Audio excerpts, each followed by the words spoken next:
Salut YouTube, ici Guillaume Slash et enfin je peux faire cette petite vidéo sur le NAS de Synology. Et avant de commencer, vous le savez, transparence, tout ça, cette vidéo est réalisée en partenariat avec Synology et Seagate. Synology, c'est eux qui m'ont fourni le NAS et Seagate, c'est eux qui m'ont fourni 2 disques durs de 12 Teraoctets qu'il y a, voilà, dans cette petite boîte. Donc écoutez, c'est parti.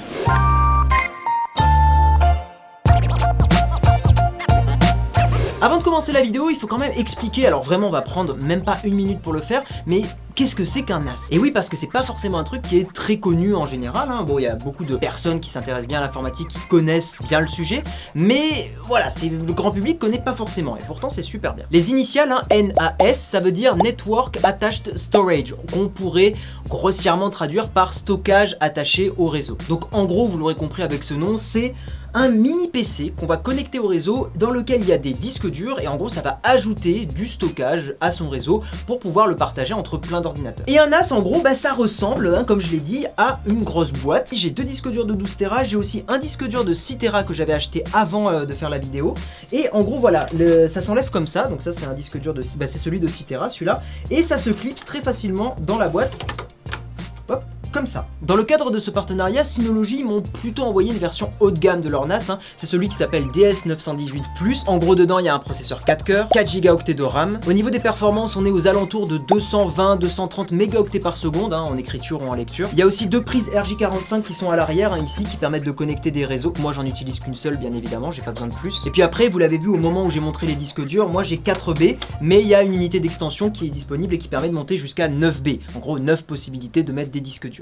On vient de faire le récap de ce qu'est un NAS et maintenant on va passer aux 5 raisons qui font que je vous conseille vraiment d'en acheter un et je pense que ça peut être pratique pour beaucoup de monde. Premièrement, c'est sa fonction première et donc il faut quand même le dire dans ces 5 raisons, c'est que ça permet de sauvegarder, logique, mais surtout de protéger les données. Et pour moi c'est surtout sur ce point là de protéger qui rend un NAS vraiment indispensable, serait un mot fort, mais vraiment utile. Alors vous allez me dire, mais en quoi ça protège les données? Parce que autant stocker, je comprends, c'est des disques durs, mais autant protéger, bon.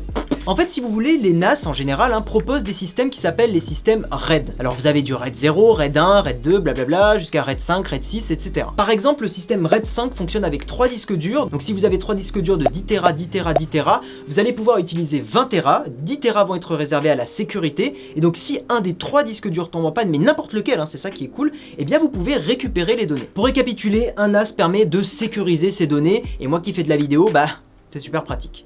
La deuxième raison d'avoir un NAS, je vais résumer ça en un seul service, Plex. Alors pour ceux qui ne connaissent pas Plex, en gros c'est un service qui permet de partager très facilement vos films et vos séries dans votre réseau local chez vous. Pour essayer de vous expliquer un petit peu, en gros voyez-le comme un Netflix personnel où au lieu d'accéder à des fichiers vidéo sur les serveurs de Netflix, et bien en fait tout va être stocké dans le NAS et il y aura tout un système qui va détecter les métadonnées de vos films et vous les trier bien et tout comme il faut. Enfin vraiment Plex c'est un super service. Plex peut être... Je disais, Plex peut être installé sur un NAS, c'est ce qui s'appelle un serveur Plex, et après vous mettez tous les films, toutes vos séries sur le disque dur, et tout va être partagé dans votre réseau local, et vous pourrez y accéder depuis une Android TV, depuis une Apple TV, ou même depuis votre smartphone, enfin il y a des applis Plex, ou même depuis votre ordinateur aussi. Enfin voilà, c'est vraiment un truc qui permet de partager super facilement tous vos contenus chez vous. Troisième raison, un petit peu dans la même veine que Plex, tout simplement un NAS permet de partager ses fichiers partout dans la maison et dans votre réseau. Et un des trucs très pratiques que propose Synology, c'est leur système Quick Connect qui permet, sans s'emmerder avec de la configuration un peu lourde, de partager vos fichiers n'importe où sur internet. Donc vous pouvez très bien partager vos photos de famille, vos films, etc. à Tati Daniel que vous voyez une fois tous les anniversaires, à Noël ou j'en sais rien, voilà. Donc c'est possible et c'est super pratique encore une fois. Quatrième intérêt d'un NAS, en faire une machine de téléchargement. Alors, je vais pas vous faire un dessin, on se regarde droit dans les yeux, voilà, vous-même vous savez, mais une des utilisations les plus populaires d'un NAS, c'est justement d'en faire une mini machine qui va permettre de télécharger du contenu en ligne. D'ailleurs, Synology, dans le système, propose Download Station, qui est, on va dire, leur logiciel de téléchargement qui fonctionne très très bien, que j'ai beaucoup utilisé et qui, voilà, qui est vraiment nickel. Et ce système est bien sûr compatible avec des torrents, enfin voilà, vous ne serez pas bloqué. Et en plus, vous vous en doutez, ce genre d'utilisation, de télécharger du contenu, se marie super bien avec Plex. Pour la forme et cette vidéo, je tiens quand même à rappeler que voilà, vous êtes responsable de l'utilisation que vous en faites. Télécharger du contenu sur lequel vous n'avez pas le droit est illégal. Voilà, donc ça c'est pour le rappel un petit peu barbant. Après, c'est vous qui gérez votre petit courrier Adopi, voilà, vous faites ce que vous voulez. Et enfin, cinquième et dernière utilisation qui là va s'adresser plus à des utilisateurs qui sont sensibles aux notions de vie privée. Bon, en vrai, on devrait tous être sensibles à ça, et voilà, il y en a qui s'en foutent et il y en a qui sont très sensibles à ça. En gros, sur un système comme un NAS, vous allez pouvoir auto-héberger plein de services, votre calendrier pour gérer vos rendez-vous, vos emails, donc vous pouvez créer un vrai serveur de mail sur le NAS et tout gérer de là, tout recevoir ici et envoyer les mails depuis votre NAS. Vous pouvez également héberger votre propre site web depuis un NAS. Bon, attention parce que les NAS sont quand même assez puissants, en tout cas celui-là est assez puissant, mais voilà, vous serez quand même limité à la puissance de la machine qui ne sera pas au niveau de vrais serveurs dédiés chez par exemple OVH, Amazon et des trucs comme ça. Donc pour une utilisation un petit peu personnelle d'hébergement de site web, c'est plutôt cool et ça suffira amplement. Et là où c'est assez cool, c'est que Synology fournit dans son système, Disk Station Manager, plein de services et d'outils qui permettent d'auto-héberger plein de services différents. Maintenant que je vous ai donné un petit peu les raisons de pourquoi je trouve ce genre de produit super intéressant, je vais vous partager mon retour d'expérience. Ça fait à peu près 1 mois et demi que je l'utilise, il y a des points positifs, il y a quelques points négatifs, globalement j'en suis super satisfait, mais voilà, faut que je vous en parle un petit peu pour vous expliquer ce que j'en pense sincèrement. Au niveau de l'installation de A à Z, c'est-à-dire de brancher le NAS, mettre les disques durs dedans, etc.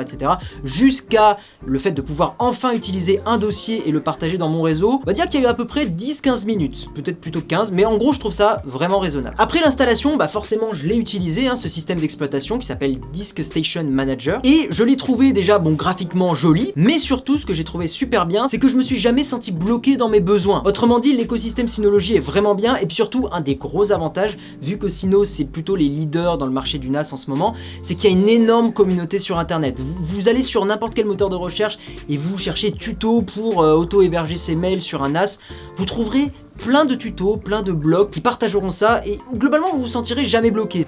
Pour en revenir à mes usages, comme je vous l'ai dit, j'ai 2 utilisations principales, stocker, sécuriser et faire du montage YouTube et partager mes films et mes séries avec Plex. Pour ce qui est du montage YouTube, j'importais directement les fichiers de mon NAS sur ma timeline, donc j'utilisais vraiment les fichiers qui étaient sur le NAS. Et au niveau des perfs, j'ai senti que c'était un poil moins bon que quand je faisais du montage sur un SSD, forcément, les temps d'accès des disques durs c'est toujours plus lent que du SSD, mais à aucun moment je me suis dit merde c'est gênant et en fait je préférais vraiment travailler sur un SSD. Voilà, mes montages aujourd'hui je les travaille directement avec les fichiers copiés sur le NAS, donc ça me permet d'avoir une sécurité et ça me permet de tout centraliser. Après pour ceux qui veulent un petit peu plus de performance, donc bon il y a des NAS beaucoup plus professionnels et beaucoup plus chers, mais il y a aussi la possibilité de mettre des SSD au lieu de disques durs. Après voilà, vous connaissez le fameux débat disque dur SSD, il y a des avantages et des inconvénients, et les SSD ça coûte beaucoup plus cher, surtout pour des capacités comme ça. Et pour ma deuxième utilisation, donc Plex, aucun souci, là pour le coup rien à dire, ça a toujours bien fonctionné, jamais eu de lag, jamais eu de problème, pour streamer depuis le NAS sur l'Android TV, nickel, vraiment nickel. Et tiens, avant de terminer, petit point bonus, vous savez que je travaille un petit peu avec Shadow en ce moment, qu'il y a bientôt une vidéo test qui va apparaître sur la chaîne d'ici 2, 3, 4 semaines, et bien sur Shadow, le boîtier, vous pouvez le brancher en réseau local, et ça permet d'échanger avec le NAS, donc en gros le boîtier Shadow que j'ai chez moi, vu que je le connecte à mon réseau, à ma box, et j'ai accès au NAS en réseau local. Bon, je sais pas comment Shadow a fait ça, c'est plutôt de la magie noire pour le coup, c'est super bien fait, et je peux accéder aux fichiers de mon NAS. Par contre, vous serez bien sûr limité à votre débit de connexion. Donc là où chez moi, quand j'accède à des fichiers du NAS, je copie en général à entre 100 et 150 mégaoctets secondes, quand je passe par le Shadow, on est limité à 30 mégaoctets secondes, qui est en fait ma vitesse d'upload. On en reparlera plus en détail dans la vidéo test du Shadow définitive.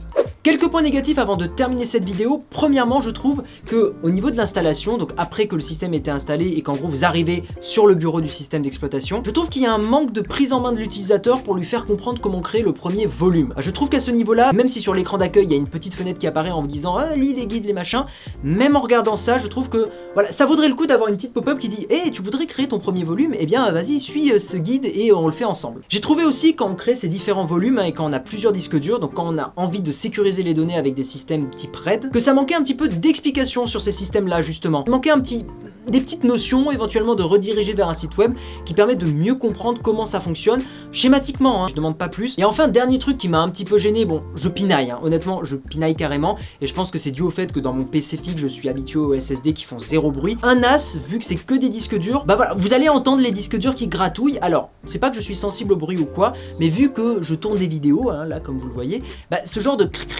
qui des fois peuvent apparaître pendant qu'on tourne une vidéo, moi ça m'a un petit peu gêné. Par contre, voilà, dans une utilisation classique pour 99% des gens, vous allez juste entendre des petits disques durs qui gratouillent. Ce que je veux dire par là, c'est qu'en gros, le boîtier de Synology, j'ai pas l'impression qu'il isole vraiment beaucoup du bruit des disques durs. Donc c'est quelque chose à savoir.